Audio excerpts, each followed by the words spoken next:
Et améliorer les résultats scolaires, cela passe aussi par une école propre, débarrassée de toute maladie, selon le ministre de l'Éducation nationale, Kandia Camara. Elle a instauré dès cette année scolaire une opération dite de salubrité dans les écoles. Léon Brou pour plus de précisions. Graffiti sur les murs, sachets au bout de papier dans les salles de classe ou dans la cour. Plus jamais ça dans les établissements scolaires de Côte d'Ivoire. Il s'agit de lutter contre la vétusté des infrastructures, selon la ministre en charge de l'éducation.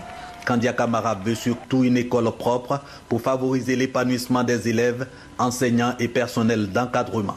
Je souhaite que les écoles de Côte d'Ivoire soient attirantes, aussi bien pour les élèves, pour les enseignants que le personnel d'encadrement.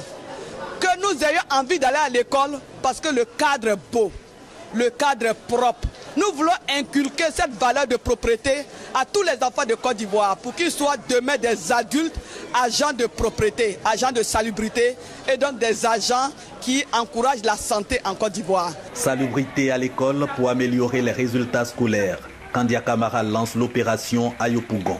Adjamé est aussi visité, notamment le groupe scolaire Paillé, déjà sur la piste de la propreté. On a l'habitude de tondre le gazon, de nettoyer les fleurs, de les arroser, de laver les WC comme toujours, de balayer les classes. Les enfants eux-mêmes, ils sont les policiers des plantes que vous voyez. Quand un d'entre eux est nouveau et qu'il ne sait pas s'il touche, ils s'en vont signaler à leur brigade et il est interpellé, il est sensibilisé. Nous allons continuer pour que notre école demeure toujours propre. Dans les établissements visités, du matériel est remis pour engager les pensionnaires à continuer l'action de salubrité. Engagement est aussi pris par le ministère. Il devra effectuer une fois par trimestre un contrôle dans les écoles du pays.